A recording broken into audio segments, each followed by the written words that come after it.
Hey everyone, and welcome to today's Explainer. So, picture this. You walk into the office, or maybe you just log onto a team video call, and you immediately feel it, that heavy, awkward tension of a workplace disagreement. We've all been there, right? It is a universally frustrating pain point.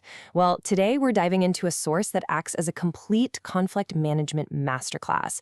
It's really going to transform how we view workplace friction and equip us with the actual tools to navigate it effectively.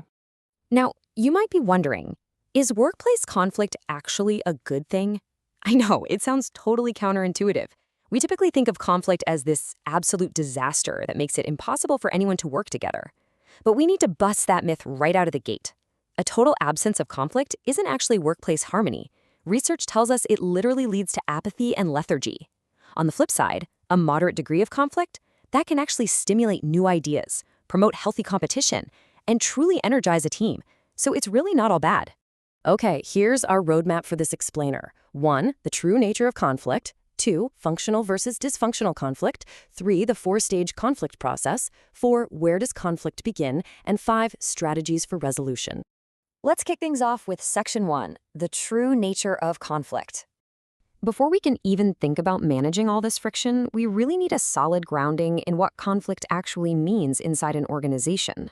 Management expert Stephen Robbins offers a super interesting definition. He calls conflict a process that begins when one party perceives that another party has negatively affected or is about to negatively affect something that the first party care about. Notice those two crucial elements there? First, it's fundamentally a perception issue. The parties actually have to perceive the opposition. And second, it involves things people genuinely care about. Think about it. If there's no perceived threat, or if nobody cares about the outcome, well, there's literally no conflict. Moving right along to Section 2, functional versus dysfunctional conflict. So, a huge takeaway here is that we can basically divide conflict into two distinct camps. On one side, we have functional conflict. This is the good stuff. It actively supports the goals of the group and actually improves group performance. But then, on the flip side, we have dysfunctional conflict. This is the destructive kind that hinders growth, absolutely tanks mutual understanding, and creates major toxic friction. Ultimately, the judge here is unit performance. If the clash is helping the team realize its goals, it's highly functional. To really wrap our heads around functionality, we need to look at three specific types of organizational conflict. First, we have task conflict, which is all about the content and the goals of the work. Then there's process conflict, which relates to exactly how the work gets done. And finally, relationship conflict, which focuses entirely on interpersonal dynamics. Now, research clearly shows that relationship conflicts are almost always dysfunctional. Why? Because interpersonal hostilities naturally increase ego clashes and destroy mutual understanding. However, a low to moderate level of task or process conflict, that's a different story. That can consistently have a positive effect on performance because it sparks the discussion of some genuinely great ideas. Let's dive into Section 3, the four-stage conflict process.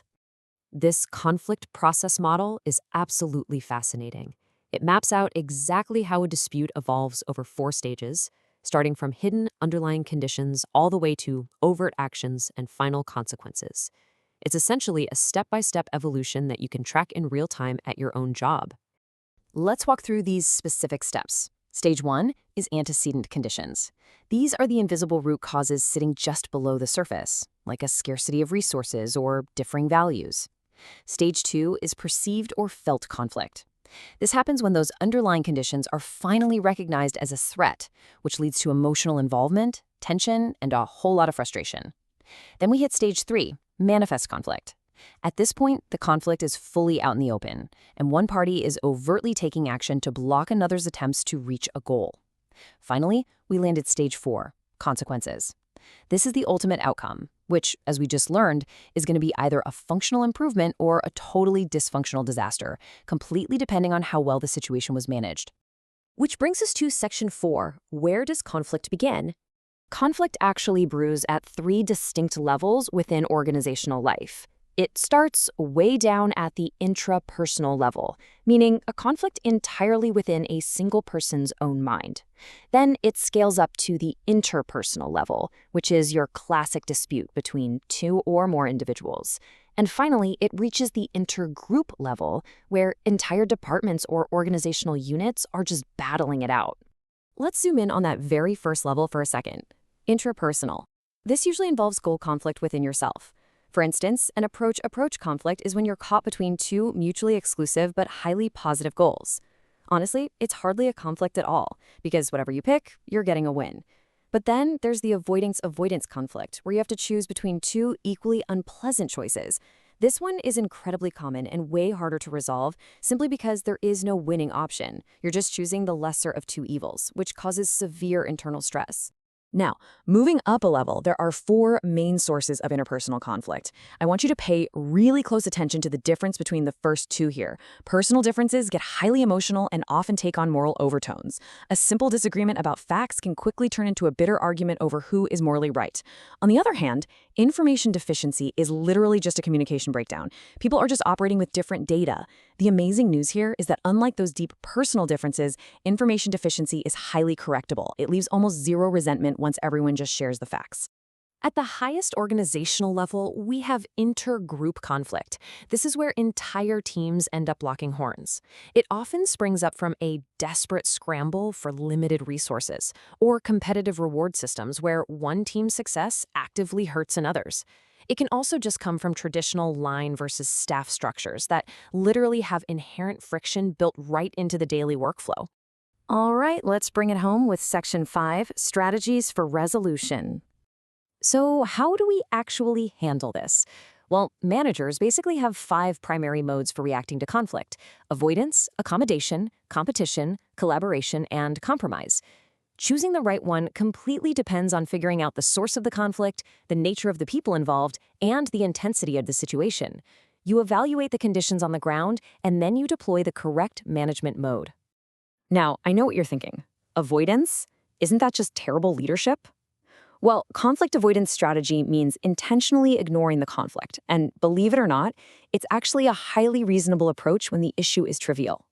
More importantly, it's a super smart move when the visible argument is really just a symptom of a much deeper problem.